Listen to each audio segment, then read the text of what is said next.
రాష్ట్రీయ స్వయం సేవక్ సంఘ్ ఆర్ఎస్ఎస్ ప్రారంభించి 100 సంవత్సరాలు పూర్తయిన సందర్భంగా ప్రకాశం జిల్లా పొదిలి పట్టణంలో ఆర్ఎస్ఎస్ ఆధ్వర్యంలో ఘనంగా శత జయంతి ఉత్సవాలు నిర్వహించారు. సందర్భంగా పలువురు ఆర్ఎస్ఎస్ సంఘ సభ్యులు పలువురు మాట్లాడుతూ ఆర్ఎస్ఎస్ లో ప్రతి సభ్యుడు ఒక దేశ భక్తుడని, సంస్కృతి సాంప్రదాయాలకు అద్దం పడుతోందని, దేశాన్ని సమిష్టిగా ముందుకు తీసుకెళ్తుందన్నారు. కార్యక్రమానికి ముందు భరతమాత చిత్రపటానికి పూలమాల వేసి జ్యోతి ప్రజ్వలన చేశారు. అనంతరం సంఘ సభ్యులు యోగాసనాలు వేశారు. కార్యక్రమంలో ఆర్ఎస్ఎస్ సభ్యులు వెంకటరామరెడ్డి, రమణికిషోర్, శేషయ్య, మువ్వల పాదు, విజయలక్ష్మి తదితరులు పాల్గొన్నారు.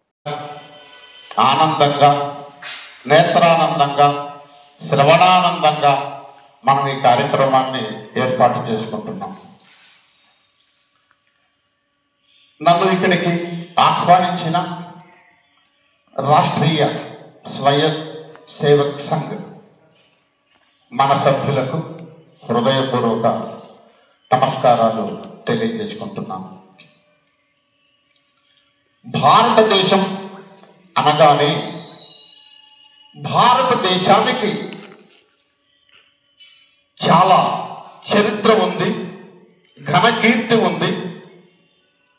ప్రపంచంలో ఏ దేశంలోనైనా ఎవరైనా భారతీయుడు అనగా, భారతదేశం అనగా మన రోమాంచితాలన్నీ కూడా నిక్కబడుచుకుంటాయి, ఆనందం కలుగుతుంది. భారతదేశం సంపదలకు నిలయం, శాస్త్రవేత్తలకు నిలయం, జ్ఞానవంతులకు నిలయం, వేదాలకు నిలయం, పురాణాలకు నిలయం. ఇలా ఏది తీసుకున్నా కూడా భారతదేశం అనగానే రోమాంచితమై ఒక దేశభక్తిని కొలిపేటువంటి మన ఆర్ఎస్ఎస్ సభ్యులందరికీ కూడా నమస్కారాలు తెలియజేస్తూ, మనం ఈ సభలో ఇంతమందిని ఉన్నాము.